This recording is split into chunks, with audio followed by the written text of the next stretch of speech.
Halo, apa kabar? Pernah nggak sih pas lagi puasa gitu ngerasa kok sumbu sabarnya jadi pendek banget ya? Disenggol dikit langsung nyala, gampang banget tersinggung, gampang kesel, pokoknya lebih sensitif dari hari biasa. Kalau kamu pernah ngerasain itu, tenang, kamu nggak sendirian kok.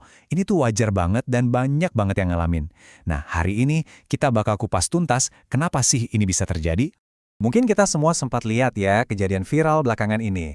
Ada video pengemudi mobil di Jakarta yang tiba-tiba ngamuk, brutal banget, ngelawan arus, sampai nabrak banyak orang. Nah itu contoh yang ekstrim banget, tentang apa yang terjadi kalau seseorang benar-benar kehilangan kendali atas emosinya. Kejadian tadi mungkin skalanya besar ya, tapi coba deh kita tarik ke diri kita sendiri. Sebetulnya versi kecilnya mungkin sering kita alamin, apalagi pas bulan puasa. Pertanyaannya jadi simple, kenapa ya pas kita lagi nahan lapar dan haus, emosi kita tuh jadi gampang banget kepancing? Apa sih yang sebenarnya terjadi di dalam diri kita? Nah, perasaan ini ternyata ada namanya loh. Yuk kita masuk ke bagian pertama buat kenalan lebih jauh sama fenomena yang disebut hangry. Jadi, hangry itu, ya benar, gabungan dari kata hungry, lapar, dan angry, marah. Tapi ini bukan sekedar istilah gaul doang loh, atau cuma jadi alasan buat marah-marah. Ini tuh beneran kondisi emosional yang nyata yang udah diakui secara ilmiah.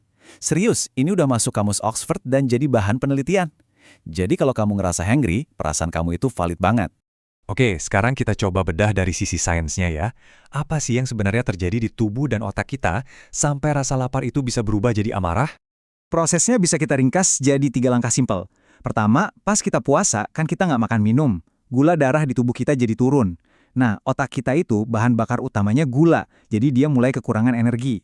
Kedua, tubuh kita ngelihat ini sebagai bahaya, jadi dia langsung panik dan ngeluarin hormon stres sebagai alarm. Terus yang ketiga, akibatnya bagian otak kita yang tugasnya jadi rem emosi jadi agak lemah. Makanya kita jadi lebih susah ngontrol diri. Coba kita kenalan sama 3 biang kerok utamanya. Ada kortisol, ini hormon stres utama. Terus adrenalin, ini hormon yang bikin kita siap siaga, mau lawan atau lari. Dan yang unik, ada grelin, si hormon lapar. Ternyata dia nggak cuma bikin perut keroncongan aja, tapi juga ada hubungannya sama rasa cemas. Nah, bayangin aja, 3 hormon ini keluar barengan. Udah kayak resep biokimia yang pas banget buat bikin kita jadi gampang marah. Nah, ini nih bagian yang paling penting dari semuanya. Ternyata masalahnya itu bukan di rasa laparnya. Sama sekali bukan. Tapi kuncinya ada di cara kita sadar dan merespons sinyal lapar itu. Ada kutipan bagus banget dari seorang peneliti, Kristen Lindquist. Dia bilang gini, kita tuh nggak otomatis jadi marah cuma gara-gara lapar. Hangry itu baru terjadi pas kita ngerasa nggak nyaman karena lapar, terus otak kita salah menerjemahkan rasa nggak nyaman itu seolah-olah kita marah sama orang atau situasi di sekitar kita. Jadi coba kita ulangi lagi ya, biar nempel. Kuncinya itu bukan di perut kita yang bunyi, tapi ada di otak kita. Di cara kita memaknai sinyal yang dikirim sama tubuh. Dan ini kabar baik banget loh. Kenapa? Karena kalau kuncinya di otak, artinya ini adalah sesuatu yang bisa kita latih. Kemampuan buat mendengerin dan ngertiin sinyal dari dalam tubuh ini ada istilah kerennya, interoception. Dan ini bukan bakat ya, ini adalah sebuah skill yang bisa kita asah. Penelitian terbaru juga nunjukin orang yang interoceptionnya bagus, yang lebih peka sama sinyal tubuhnya, emosinya cenderung lebih stabil pas lagi lapar. Ini tuh kayak kita punya superpower buat ngenalin, oh ini aku cuma lapar kok, bukan beneran marah. Oke, kita udah tahu kuncinya, ada di kesadaran. Sekarang, gimana cara prakteknya? Nah, anggap aja ini P3K mental, pertolongan pertama pas lagi darurat emosi di bulan puasa. Ada 2 alat sederhana yang bisa langsung kamu coba nanti. Teknik pertama ini keren banget namanya name it to tame it. Gampangnya, sebutin biar jinak. Caranya, gampang banget. Pas kamu mulai ngerasa nih emosinya naik, stop dulu. Berhenti sebentar aja. Terus, coba deh kasih nama ke emosi kamu. Ngomong dalam hati aja. Oh, aku lagi ngerasa kesel nih. Kayaknya gara-gara lapar deh. Simple kan? Tapi hebatnya, menurut sains, cuma dengan ngelakuin ini, dalam 5 detik aja, otak kita itu kayak langsung nginjak rem, dan pusat emosi kita yang lagi bergejolak jadi lebih tenang. Alat kedua, pernapasan. Ini bisa kita coba bareng-bareng sekarang. Namanya pernapasan diafragma 446. Yuk coba. Tarik napas pelan dari hidung. 1, 2, 3, 4. Rasain perutnya mengembang.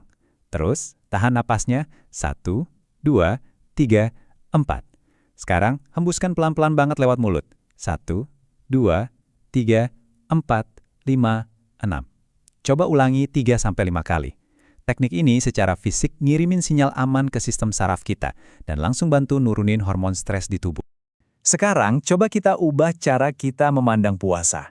Gimana kalau tantangan emosi yang kita hadapi pas puasa itu sebenarnya adalah gym buat otak kita? Sebuah latihan yang punya manfaat jangka panjang buat kesehatan mental kita. Ini ada data yang jujur cukup bikin prihatin. Menurut survei nasional di tahun 2022, ternyata 1 dari 3 remaja di Indonesia punya masalah kesehatan mental. 1 dari 3 loh, itu angka yang besar banget. Ngelihat angka tadi, jadi jelas banget kan kalau kemampuan ngelola emosi itu bukan lagi sekedar nice to have, tapi udah jadi kebutuhan. Ini tuh pengingat buat kita semua, terutama anak muda di Indonesia, kalau ini tuh skill bertahan hidup yang penting banget buat kita kuasai. Dan ternyata, puasa, kalau dijalanin dengan penuh kesadaran, itu manfaatnya buat otak luar biasa. Puasa bisa ningkatin BDNF. Ini kayak pupuk buat sel-sel otak kita. Bisa juga mendorong produksi serotonin, si hormon bahagia.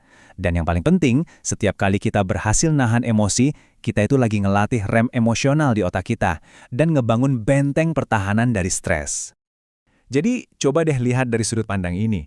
Setiap kali kamu ngerasa kesal pas lapar, terus kamu berhasil nahan diri, kamu itu bukan lagi menderita. Kamu itu sebenarnya lagi ada di gym mental. Kamu lagi ngangkat beban kesabaran dan lagi ngebentuk otot mental kamu jadi lebih kuat buat jangka panjang. Oke, kita udah sampai di bagian akhir. Inti dari semua yang kita bahas tadi itu sebetulnya adalah sebuah pergeseran dari yang tadinya bereaksi secara otomatis jadi merespon dengan sadar. Dan yang paling keren, kamulah yang pegang kendali. Coba kita lihat bedanya. Reaksi impulsif itu pas kita dikuasai emosi. Langsung nyalahin orang, nyalahin keadaan, bertindak dulu baru mikir, kayak contoh di jalanan tadi. Nah, lawannya adalah responsif sadar, yaitu pas kita berhenti sejenak, kita sadar, oh aku lagi kesel. Kita paham, oh ini kayaknya karena lapar. Lalu kita memilih respons kita dengan lebih tenang dan bijak. Jadi sebagai penutup, aku mau kasih kamu satu pertanyaan buat direnungkan. Nanti pas kamu puasa dan rasa kesal atau sensitif itu datang lagi, kira-kira kamu bakal milih buat bereaksi secara otomatis, atau kamu mau ngambil jeda sebentar dan memilih untuk merespon dengan sadar? Jawabannya ada di tangan kamu. Terima kasih sudah menyimak.